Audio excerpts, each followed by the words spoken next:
మహిళల కోసం central bank of India ఇప్పుడు మీకు అందిస్తోంది గృహ రుణం. అతి తక్కువ వడ్డీ రేట్లకే ప్రత్యేక సెంటు గృహలక్ష్మి. పూర్తి వివరాలకు వెంటనే సంప్రదించండి 18003030.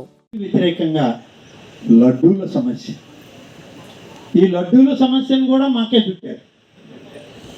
ఈ లడ్డు చేసింది ఎవరు, తిన్నది ఎవరు, పెట్టింది ఎవరు, ఎక్కడి నుంచి తెచ్చారని అంటే ఈ లడ్డు మీ ప్రభుత్వంలో, మా ప్రభుత్వంలో లడ్డు వస్తే నేనేం చేసేది? నువ్వు దేవాదాయ మంత్రి, నువ్వేం చెప్పవని ఈడు తగులుకుంటాను.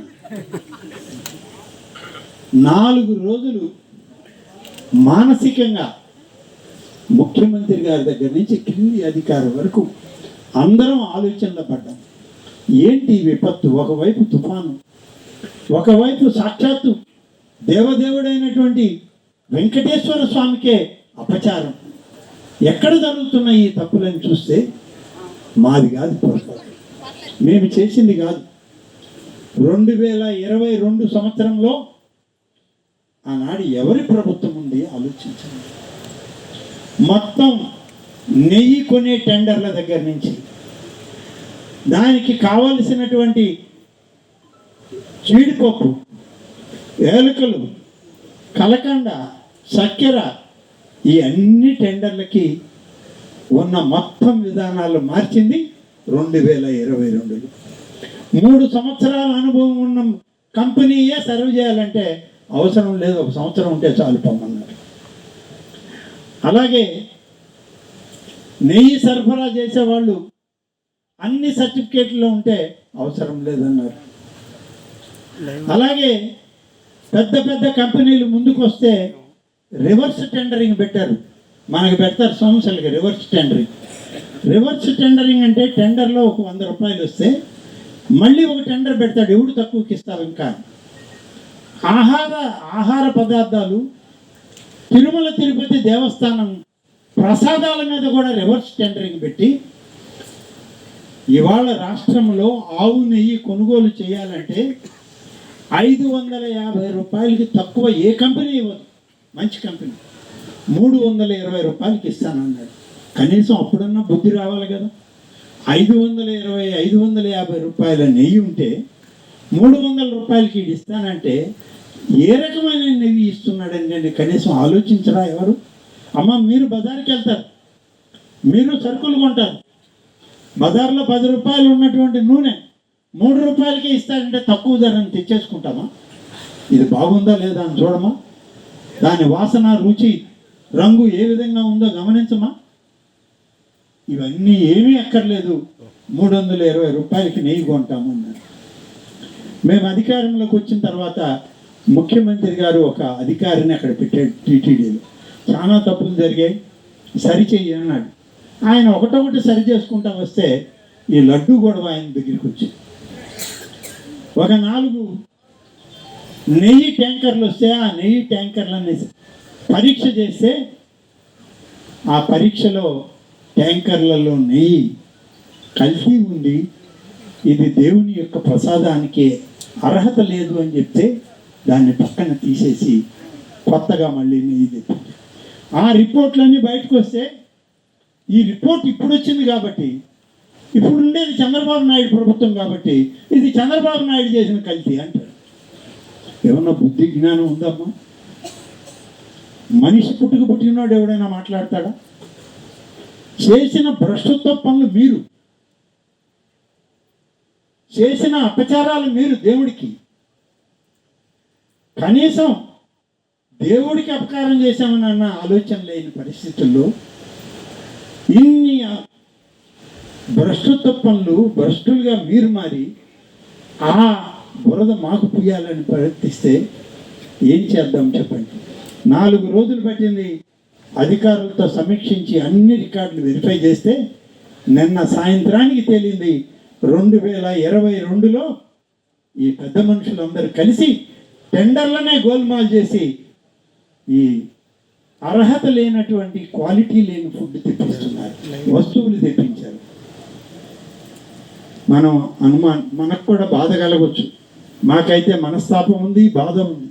2022 తర్వాత అనేక మంది, మీరే కాదు నేను కూడా అనేక సందర్భాల్లో తిరుమలకి వెళ్ళాం, లడ్డు తెప్పించుకున్నాం, మనం తిన్నాం, ఎవరన్నా పోయి తెచ్చిస్తే కూడా అందరికీ పంచమన్నాం, తిన్నాం. కానీ అందులో ఒక రకమైతే చేప నూనె కలిసి ఉందని ఒక దాంట్లో వచ్చింది, ఇంకొక దాంట్లో వచ్చింది. మరి మీరు నన్ను అసహించుకోనంటే నేను చెప్పాలి మీకు, పశువుల కొవ్వు కలిసిందని ఇంకొక ల్యాబొరేటరీ ఇంకొక టెస్ట్లో వచ్చింది. ఇంకా ఘోరమైనటువంటి పరిస్థితి, పంది యొక్క కొవ్వు ఈ నెయ్యిలో కలిసి ఉంది, ఆ పదార్థాలు వాడారు ఇప్పటి వరకు అని చెప్పి ల్యాబ్లో వచ్చింది. ఏం చేయాలి వీళ్ళని? ఇవన్నీ బయట పెడితే ముఖ్యమంత్రికి పరిపాలన చేత కాదని ప్రధానమంత్రికి రిపోర్ట్ రాస్తాడు, లెటర్ రాస్తాడు ఈ జగన్మోహన్ రెడ్డి. మీకు ఏమైనా బుద్ధి జ్ఞానం ఉందమ్మా? ల్యాబ్ టెస్టులు నేను చేశానా, చంద్రబాబు నాయుడు చేశాడా? 22లో టెండర్లు మార్చి తక్కువ ధరలకు వస్తువులు కొన్నది నువ్వా నేనా? ఒక బాబాయిని గొడ్డలకి అంకితం చేసేవి, ఇంకొక బాబాయిని గొడ్డు నెయ్యికి గొడ్డు కొవ్వుకి నువ్వు అంకితం చేసి మీ పరిపాలనలో వచ్చిన దరిద్రాన్ని మాకు చుడతానంటే మేము చూస్తా గమ్మని ఉండాలా? ఈ దేశంలోనే కాదు ప్రపంచంలో ఉన్న హిందువులందరూ అసహించుకుంటున్నారు ఇవాళ జగన్మోహన్ రెడ్డి, అతని పరిపాలనని, అతని కుటుంబ సభ్యుల్ని. సిగ్గు ఎగ్గు లేకుండా ఇవాళ మళ్ళీ మాట్లాడడానికి ముందుకు వస్తుంది. ఈ వాస్తవాలు చెప్పాల్సిన అవసరం మాకుంది. మేము చేసిన 100 రోజుల పరిపాలనే కాదు, ఈ 100 రోజుల్లో గతంలో జరిగిన అక్రమాలు అన్యాయాలను కూడా బయట పెట్టాలి. ఈ అక్రమాలు అన్యాయాల జోలికి మేము వెళ్తే మమ్మల్ని తప్పు పడతారు, మేము పరిపాలనకి పనికిరామంట. నిన్న ప్రధానమంత్రి గారికి రాసిన లేఖ, పరిపాలనకి పనికిరారు వీళ్ళని తీసేయండి. పైపెచ్చు కేంద్ర ప్రభుత్వంలో ఉన్న బీజేపీ నాయకత్వాన్ని కూడా బ్లాక్మెయిల్ చేయడానికి రాశాడు లేఖ. ఏమని రాశాడు? నేను నా టైంలో ట్రస్ట్ బోర్డుని వేశాను, ఆ ట్రస్ట్ బోర్డులో మీ బీజేపీ మెంబర్లు కూడా ఉన్నారు,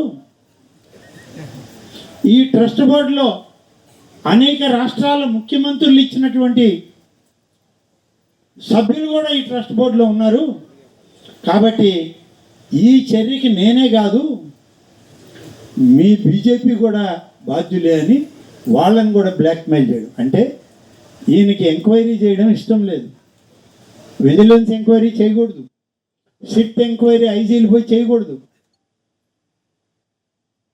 లెటర్ రాశారు చూడండి, దీంట్లో ఏం రాశాడు?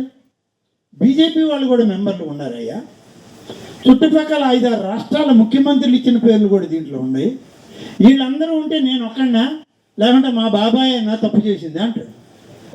ఐజీ కన్నా పై అధికారిని ఇవాళ ఎంక్వైరీ అధికారిగా పెట్టాడు చంద్రబాబు నాయుడు గారు. దీన్ని పూర్తిగా విచారణ చేసి రిపోర్ట్ ఇవ్వండి, ఇందులో ఎవరు దోషులైనా అందరినీ శిక్షిస్తామని చెప్పడం జరిగింది.